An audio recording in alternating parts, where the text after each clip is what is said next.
ബത്ലഹേമിൽ ഒരു മനുഷ്യൻ്റെ വീട്ടിൽ ഗംഭീരമായിരിക്കുന്ന ഒരു വിരുന്ന് നടക്കുകയാണ്. ആ വിരുന്നിൽ ആ രാജ്യത്തിലെ ഏറ്റവും പ്രമാണിയായിരിക്കുന്ന ഒരു ദൈവപുരുഷൻ, ആ സമൂഹത്തിലെ പ്രാമാണിത്വമുള്ള പ്രഭുക്കന്മാരായിരിക്കുന്ന ഒരുപാട് പേർ ആ വീട്ടിൽ വന്നു ചേർന്നിട്ടുണ്ട്. സമൂഹത്തിൻ്റെ നാനാതുറയിൽപ്പെട്ടവരെ ഈ വിരുന്ന് സൽക്കാരത്തിൽ ആ മനുഷ്യൻ വിളിച്ചിട്ടുണ്ട്. ഈ വിരുന്നിൻ്റെ ഏറ്റവും വലിയ ഉദ്ദേശമെന്ന് പറയുന്നത്, ഈ മനുഷ്യൻ്റെ 8 പുത്രന്മാരിൽ ആരെയോ ഒരാളെ അടുത്ത രാജാവായിട്ട് ദൈവം തിരഞ്ഞെടുക്കാനായിട്ട് പോകുന്നു എന്നുള്ളതാണ് ഈ വിരുന്നിൻ്റെ പിന്നിലെ കാര്യമെന്ന് പറയുന്നത്. അതിനു വേണ്ടിയിട്ടാണ് ഇപ്പോൾ ഈ മനുഷ്യൻ ഈ തൻ്റെ ഭവനത്തിൽ ഒരു വിരുന്ന് സംഘടിപ്പിക്കുവാനായിട്ട് ഇടയായിത്തീർന്നത്. എല്ലാ ആൾക്കാരും വന്നു ചേർന്നിട്ടുണ്ട്. സമൂഹത്തിൽപ്പെട്ടവർ, സഭയിൽപ്പെട്ടവർ, പട്ടക്കാരായിരിക്കുന്ന ആൾക്കാർ, ഇങ്ങനെ ഒരുപാട് ആൾക്കാർ ആ വീട്ടിൽ വന്നു ചേർന്നിരിക്കുകയാണ്. എന്നാൽ ആ വീട്ടിൽ ഇല്ലാതിരിക്കുന്ന ഒരൊറ്റ മനുഷ്യൻ എന്ന് പറയുന്നത് ആ കുടുംബത്തിലെ ഏറ്റവും ഇളയ പുത്രനായിരിക്കുന്നവൻ ആ ഭവനത്തിലില്ല എന്നുള്ളതാണ് ഈ വിരുന്നിൻ്റെ ദുഃഖകരമായിരിക്കുന്ന ഒരു വസ്തുത എന്ന് പറയുന്നത്. നമ്മുടെയൊക്കെ ജീവിതത്തിൽ നമ്മളെ ആൾക്കാർ ഒഴിവാക്കുക എന്ന് പറയുന്നത് അത്ര കണ്ട് സഹിക്കാൻ കഴിയുന്ന ഒരു കാര്യമല്ല. കുടുംബത്തിലൊരു നല്ല കാര്യം നടക്കുമ്പോഴത്തേക്കും നമ്മളിൽ ചിലരെ ഒഴിവാക്കി എന്ന് പറഞ്ഞു കഴിഞ്ഞാൽ അത് വളരെ ഹൃദയവേദന ഉളവാക്കുന്ന ഒരു സംഗതിയാണ്. ജീവിതത്തിൽ ഇങ്ങനെ ഒഴിവാക്കപ്പെടലുകൾ, ഒറ്റപ്പെടലുകൾ അനുഭവിക്കാൻ തീരെ താല്പര്യമില്ലാത്തവരാണ് മനുഷ്യർ, അല്ലേ? എന്നാൽ പലപ്പോഴും നമ്മൾ നമ്മുടെ കുടുംബത്തിനകത്തോ നമ്മുടെ സമൂഹത്തിലോ നമ്മുടെ സഭകൾക്കകത്തോ ഒക്കെ ഈ പറഞ്ഞതുപോലെ ഒറ്റപ്പെട്ടു പോകാറുണ്ട്, ഒഴിവാക്കപ്പെട്ടു പോകാറുണ്ട്. കാര്യം എന്തായിരിക്കാം അങ്ങനെ സംഭവിക്കുന്നത്? ഒന്നുകിൽ നമുക്ക് വേണ്ടത്ര പരിഗണന ലഭിക്കുന്നില്ല എന്നുള്ളതാണ്, അല്ലെങ്കിൽ നമ്മളെക്കൊണ്ട് അവിടെ ആവശ്യമില്ല എന്നുള്ള ബോധ്യമാണ് പലപ്പോഴും പലയിടങ്ങളിൽ നിന്നും നമ്മെ ഒഴിവാക്കാനുള്ള കാരണമായി തീരുന്നത്. നോക്കൂ, ഇശായി എന്ന് പറയുന്ന ഈ മനുഷ്യൻ, 8 പുത്രന്മാരുള്ള ഈ മനുഷ്യൻ തൻ്റെ സ്വന്തം ഭവനത്തിൽ തൻ്റെ പുത്രന്മാരിൽ ആരെയോ ഒരാളെ രാജാവായി തിരഞ്ഞെടുക്കാനായിട്ട് പോകുന്നു എന്ന് മനസ്സിലാക്കിയിട്ടും ഏറ്റവും ഇളയവനെ ആ ഭവനത്തിൽ ഉൾക്കൊള്ളിച്ചില്ല എന്ന് പറയുമ്പോൾ ആ മനുഷ്യൻ ആ കുടുംബത്തിനകത്തുള്ള സ്ഥാനം എന്തായിരുന്നു എന്ന് നിങ്ങൾക്ക് ചിന്തിക്കാനായിട്ട് കഴിയും, അല്ലേ? ജീവിതത്തിൽ ഇതുപോലെ നമ്മുടെ കുടുംബത്തിനകത്ത് ഒരു സംഗതി നടക്കുമ്പോൾ നമ്മളെ ഒഴിവാക്കി എന്ന് പറഞ്ഞു കഴിഞ്ഞാൽ എന്തോരം ഹൃദയവേദനയായിരിക്കാം, എന്തോരം നൊമ്പരമായിരിക്കാം നമ്മൾ അനുഭവിക്കുന്നത്. അല്ലെങ്കിൽ ആ കുടുംബത്തിനകത്ത് നമുക്കുള്ള സ്ഥാനം എന്താണെന്ന് നമ്മൾ അന്ന് മുതൽ ചിന്തിക്കാനായിട്ട് തുടങ്ങും. കഴിയുമെങ്കിൽ നമ്മൾ ആ കുടുംബത്തിൽ തന്നെ വിട്ടുപോകാനായിട്ട് ശ്രമിക്കും. ഇങ്ങനെയാണ് സ്വാഭാവികമായിട്ട് മനുഷ്യർ ചെയ്തു പോരുന്നത്. എന്നാൽ അവിടെ സംഭവിക്കുന്നത് മറ്റൊന്നാണ് കേട്ടോ. ആ വീട്ടിൽ ഗംഭീരമായിരിക്കുന്ന വിരുന്ന് തുടങ്ങുന്നതിന് മുമ്പ് തൻ്റെ പുത്രന്മാരിൽ 7 പേരെയും, ആദ്യത്തെ 7 പേരെയും കൊണ്ട് ആ മനുഷ്യനിങ്ങനെ നിരത്തി ഇവരിൽ ആരെയോ താൻ ആണ് രാജാവായിട്ട് തിരഞ്ഞെടുക്കാനായിട്ട് പോകുന്നത് എന്നുള്ള ബോധ്യത്തിലാണ് 7 പേരെയും ഇങ്ങനെ കൊണ്ട് നിരത്തി നിർത്തിയത്. എന്നാൽ 7 പേരുടെ അടുക്കലേക്ക് ചെല്ലുമ്പോഴും ആ തൈലക്കൊമ്പ് ചരിച്ച് തൈലം അവൻ്റെ മനുഷ്യൻ്റെ തലയിൽ ഒഴിച്ചു കൊടുക്കാൻ ശമൂവേലിന് മനസ്സാകുന്നില്ല, അല്ലെങ്കിൽ ദൈവം അവനെ അതിനു വേണ്ടിയിട്ട് സമ്മതിക്കുന്നില്ല എന്നുള്ളതാണ്. 7ാമൻ്റെ അടുക്കൽ ചെന്നിട്ടും ദൈവം അതിന് അനുവദിക്കാത്തത് കൊണ്ട് സ്വാഭാവികമായിട്ടും അപ്പൻ പറയേണ്ടുന്ന ഒരു വാക്കുണ്ട്, അയ്യോ എന്നോട് ക്ഷമിക്കണം, എനിക്ക് തെറ്റുപറ്റിപ്പോയി, ഒരുത്തൻ കൂടി ഉണ്ടെന്ന് ഈ മനുഷ്യനാണ് പറയേണ്ടിയത്.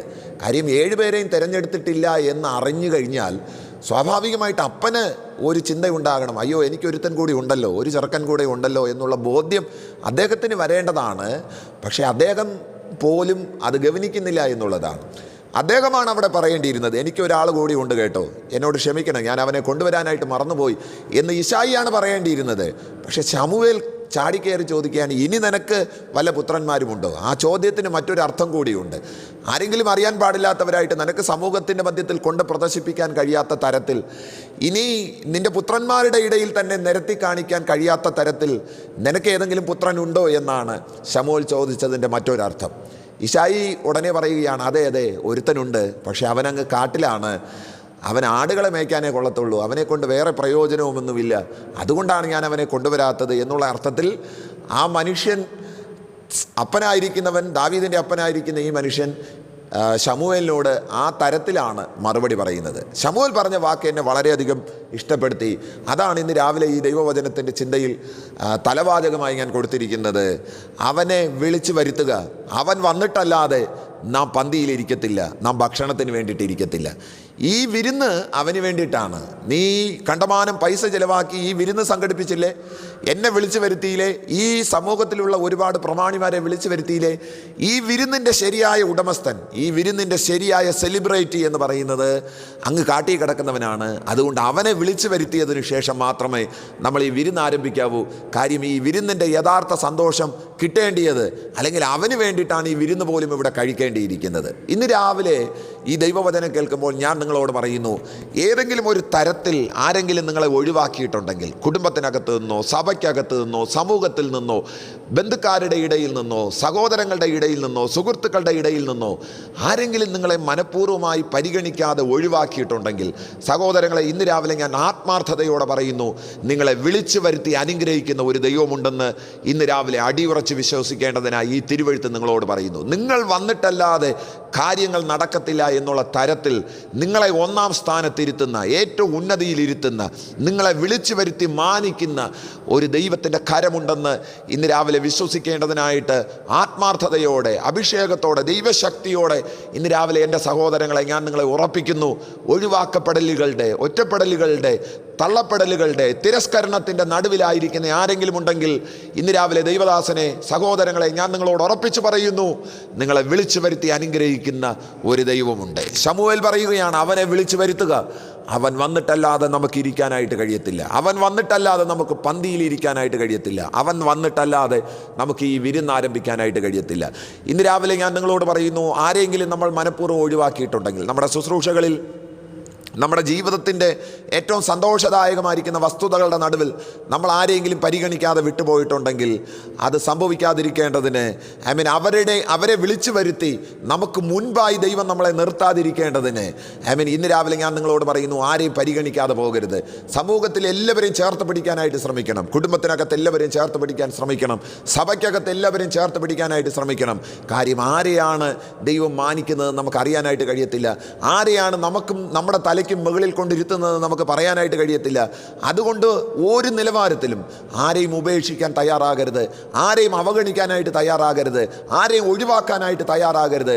കാര്യം നമ്മൾ പരിഗണിക്കാത്തവനെ ആയിരിക്കാം ദൈവം പരിഗണിക്കുന്നത്, നമ്മൾ പരിഹസിക്കുന്നവനെ ആയിരിക്കാം ദൈവം മാനിക്കുന്നത്, നമ്മൾ അപകീർത്തിപ്പെടുത്തുന്നവനെ ആയിരിക്കാം ദൈവം കീർത്തികളിലേക്ക് കൊണ്ടുവരുന്നത്. അതുകൊണ്ട് ഇന്ന് രാവിലെ ഞാൻ നിങ്ങളോട് പറയുന്നു, രണ്ട് തരത്തിൽ ഞാൻ നിങ്ങളോട് പറയുന്നു. ഒന്ന്, നിങ്ങളെ ആരെങ്കിലും ഒഴിവാക്കിയിട്ടുണ്ടെങ്കിൽ നിങ്ങളെ വിളിച്ചു വരുത്തി മാനിക്കുന്ന ഒരു ദൈവമുണ്ട്, വിളിച്ചു വരുത്തി നിങ്ങളെ അനുഗ്രഹിക്കുന്ന ഒരു ദൈവമുണ്ട്. പോരാ, രണ്ടാമത്തെ ഭാഗത്ത് നിന്നുകൊണ്ട് പറയുന്നു, നമ്മൾ ആരെയെങ്കിലും ഒഴിവാക്കിയിട്ടുണ്ടെങ്കിൽ ആ ഒഴിവാക്കലുകൾ നമുക്ക് ഉപേക്ഷിക്കാം. നിശ്ചയമായിട്ടും ആരെയും നമ്മൾ അവഗണിക്കരുത്, ആരെയും നമ്മൾ തരം താഴ്ത്തി കാണിക്കരുത്, ആരെയും നമ്മൾ അപമാനത്തിന് വേണ്ടിയിട്ട് വിട്ടുകൊടുക്കരുത്. കാര്യം നമ്മൾ അപമാനിക്കുന്നവനെ നാളെ മാനിക്കാൻ ദൈവത്തിന് പദ്ധതിയുണ്ടെങ്കിൽ നമ്മൾ അവൻ്റെ കീഴിൽ പോയി ഇരിക്കേണ്ടതായിട്ട് വരും. അതുകൊണ്ട് ജീവിതത്തിൽ കഴിയുന്നിടത്തോളം എല്ലാവരെയും ചേർത്ത് പിടിക്കാം, എല്ലാവരോടൊപ്പം നിൽക്കാം. ഈ വചനങ്ങൾ അതിനായിട്ട് നമ്മെ സഹായിക്കട്ടെ എന്ന് പ്രാർത്ഥിച്ചുകൊണ്ട് അവസാനിപ്പിക്കുന്നു. ദൈവം നമ്മെ അനുഗ്രഹിക്കട്ടെ. ആമേൻ.